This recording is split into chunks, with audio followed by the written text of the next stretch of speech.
Pertemuan 6, mekanisme pembuktian perkara cybercrime. Saya Eva dengan NIM 23650106 dari kelas C. Pencapaian pembelajaran. Di sini ada beberapa. Yang pertama, sistem pembuktian pidana. Agar memahami sistem pembuktian pidana di Indonesia. Yang kedua, alat bukti elektronik. Agar bisa menganalisis perbedaan alat bukti konvensional versi elektronik. Persyaratan material. Untuk mengidentifikasi persyaratan material alat bukti dan elektronik. Tantangan cybercrime. Mengevaluasi tantangan pembuktian perkara cybercrime. Dilema internet manfaat versi kejahatan. Pertama, pedang bermata dua. Internet menawarkan manfaat besar namun juga membuka celah kejahatan. Yang kedua, kejahatan elektronik meningkat. Statistik menunjukkan peningkatan kejahatan elektronik yang mengglobal. Internet telah menjadi pedang bermata dua. Dengan bisnis online sebagai target besar global namun juga memicu kejahatan inti sosial yang terus meningkat. Undang-Undang Informasi dan Transaksi Elektronik sebagai payung hukum. Yang pertama, Undang-Undang Nomor 11 Tahun 2008, Undang-Undang pertama khusus cybercrime di Indonesia. Yang kedua, dua materi utama mengatur transaksi elektronik dan tindak pidana cyber. Yang ketiga, sumber internasional. Berdasarkan UNCITRAL Model Law, Convention dan Cybercrime, Undang-Undang Informasi dan Transaksi Elektronik menjadi landasan hukum yang komprehensif untuk mengatasi tantangan di era digital. Ketergantungan komputer. Ketergantungan pada teknologi informasi semakin tinggi, memungkinkan penyimpanan dan informasi berkualitas tinggi seperti email dan SMS, komunikasi instan di seluruh dunia, video call menghubungkan keluarga di luar negeri. Namun hal ini menimbulkan masalah pembuktian informasi digital yang krusial. Problem pembuktian informasi digital. Yang pertama, mudah diubah. Integritas data sering dipertanyakan. Identitas samar.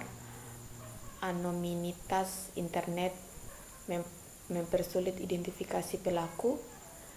Lokasi tidak pasti, pelaku dapat beroperasi dari mana saja. Otentitas, verifikasi keaslian data menjadi sulit.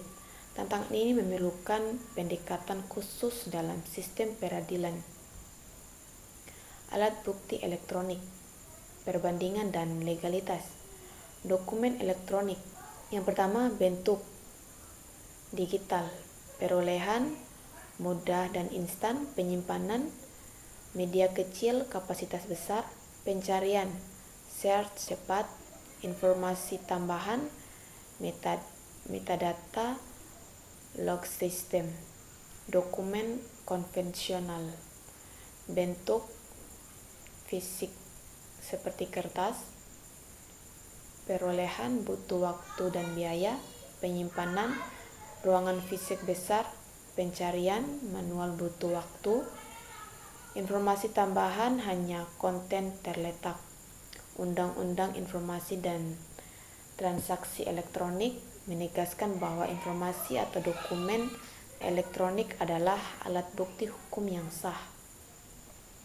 Sistem pembuktian di Indonesia. Sistem pembuktian pidana di Indonesia menganut alat bukti sah KUHP, keterangan saksi, keterangan ahli, surat penunjuk, keterangan terdakwa. Evolusi Undang-Undang Informasi dan Transaksi Elektronik. Sebelum Undang-Undang dan Transaksi Informasi Elektronik mengatur bukti universal, memberikan pengaturan komprehensif. Pasal 5 Undang-Undang Informasi dan transaksi elektronik atau dokumen elektronik, dan hasil cetaknya, alat bukti hukum yang sah.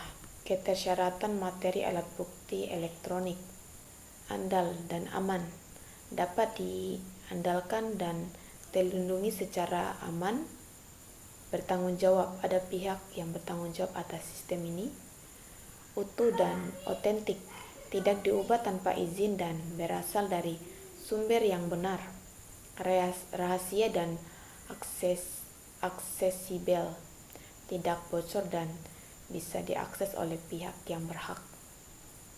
Berdasarkan pasal 15-16 Undang-Undang Informasi dan Elektronik, sistem elektronik harus memenuhi syarat untuk validitas bukti. Komputer forensik ilmu krusial. Di sini ada beberapa. Yang pertama, preservation, analisis, collection, presentation.